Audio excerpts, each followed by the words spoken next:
Hello student आज के इस वीडियो लेक्चर में हम पढ़ेंगे प्रोडक्शन ऑफ सिल्क का प्रोडक्शन हम कैसे करेंगे। तो जो फार्मर है स्टूडेंट, उनको लार्ज स्केल में अगर सिल्क को प्रोडक्शन करना है तो उनको मलबेरी के ट्री को पहले क्या करना पड़ेगा, कल्टीवेटेड करना पड़ेगा, यानी ग्रो करना पड़ेगा।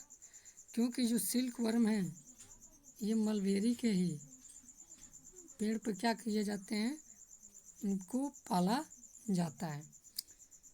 फिर जब ये मलबेरी के प्लांट पे ग्रो कर जाएंगे उसके बाद ये उस पर अपना कुकन देंगे। तो उस कुकन को हम कलेक्ट कर लेंगे और फिर उससे फाइबर जो है किसान प्राप्त कर सकते हैं। लेकिन कुकन से फाइबर यानी रियरिंग से लेकर के कुकन से फाइबर तक प्राप्त करने का एक प्रोसेस है, यानी कि सिल्क बनाने का भी एक अलग प्रोसेस है जिसको हम इस वीडियो में पढ़ने वाले हैं। तो चलिए स्टार्ट करते हैं स्टूडेंट। पहले हम जानते हैं कि सिल्क को कैसे रियर किया जाएगा। तो पहले हम जानते हैं रियरिंग ऑफ सिल्क और कैसे हम कुकन प्राप्त कर सकते हैं। रियर करके सिल्क वर्क को कुकन को कैसे प्राप्त कर सकते हैं। तो जो सिल्क वर्म है या सिल्क मॉथ है, यह अपने अंडे को लगभग 100 ऑफ एग एक टाइम में ये देती है। और कहाँ पे देती है, तो मलबेरी प्लांट पे देती है। ये जो एग है ये स्टोरेज करती है केयरफुली किस पे, मलबेरी के लीफ पर। और इसी से क्या किया जाता है, जो है कि सिल्क बनाया जाता है। तो इनको कलेक्ट करके जो है कि जो फार्मर इसको बेचते हैं, सोल्ड करते हैं, बेचते हैं। लेकिन उसके पहले फार्मर क्या करते हैं, इन एग को वो सूटेबल टेम्परेचर पे, ह्यूमिडिटी पर और हाइजेनिक कंडीशन, साफ़ सुथरा कंडीशन में रखते हैं और इनको हैचिंग करने के लिए एक समय तक छोड़ते हैं।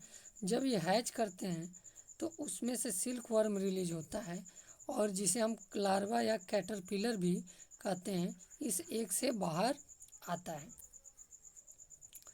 अब ये जो कैटरपिलर लार्वा है, जब सिल्क वर्म उस एग से बाहर आया तो ये जो है कि कई दिनों तक मलबेरी के लीफ को खाएगा और इसी पर ये क्या करेगा, सिल्क का फॉर्मेशन करेगा। लगभग 25 से 30 दिन बाद ये खाना बंद करता है और बहुत सारा सिल्क का फॉर्मेशन स्टार्ट कर देता है। अब किसान क्या करते हैं कि इसको कलेक्ट करते हैं, इस कुकन को कलेक्ट करते हैं और कलेक्ट करने के बाद आगे की प्रोसेसिंग करते हैं जिससे क्या प्राप्त कर सकें, सिल्क को प्राप्त कर सकते हैं। तो अब ये क्या करते हैं, इनको कलेक्ट किए, इस कुकन को कलेक्ट करते हैं फार्मर, और सिल्क प्राप्त करने के लिए, सिल्क फाइबर को प्राप्त करने के लिए पहले इस कुकन को किस में रखते हैं, हॉट वाटर में रखते हैं। जब ये हॉट वाटर में इस कुकन को रखते हैं स्टूडेंट, तो इसमें से जो सिल्क फाइबर है इस कुकन से अलग हो जाता है और अलग होने के बाद उसको अनवाइंडिंग करके हम थ्रेड बनाने में यूज कर लेते हैं। तो सिल्क प्राप्त करने के लिए जो सिल्क वर्म है इसको पालने की प्रोसेस को हम क्या कहते हैं, रियरिंग कहते हैं। तथा जो सिल्क फाइबर है, सिल्क से सिल्क फाइबर बनाने की प्रोसेस को हम रीलिंग कहते हैं। अब सिल्क से सिल्क फाइबर बनाने के लिए एक स्पेशल टाइप की प्रोसेस मशीन्स होती हैं। उस मशीन से ही रियरिंग प्रोसेस को परफॉर्म किया जाता है। अब हम ये जानते हैं स्टूडेंट कि कैसे सिल्क फाइबर से क्लॉथ बनाया जाता है। तो सिल्क फाइबर से क्लॉथ बनाने के लिए उसको स्पन किया जाता है, ट्विस्ट किया जाता है थ्रेड को, यानी सिल्क यार्न को। उसके लिए वीवर की हेल्प से या क्नीटिंग की हेल्प से, बड़े बड़े वीवर मशीनें होती हैं, उनके हेल्प से क्या किया जाता है कि उसको सिल्क क्लॉथ बनाया जाता है।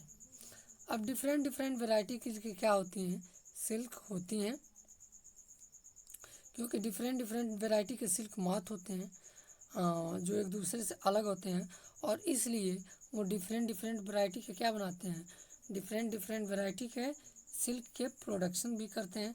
जैसे कि कुछ जो है मलबेरी सिल्क होते हैं, कुछ टसर सिल्क होते हैं, कुछ मूंगा सिल्क होते हैं, कुछ मोसा सिल्क होते हैं, कुछ एरी सिल्क होते हैं, और इसलिए अलग अलग क्वालिटी की सिल्क क्लॉथ भी बनाए जाते हैं, क्योंकि इनसे अलग अलग क्वालिटी के सिल्क प्राप्त किए जाते हैं।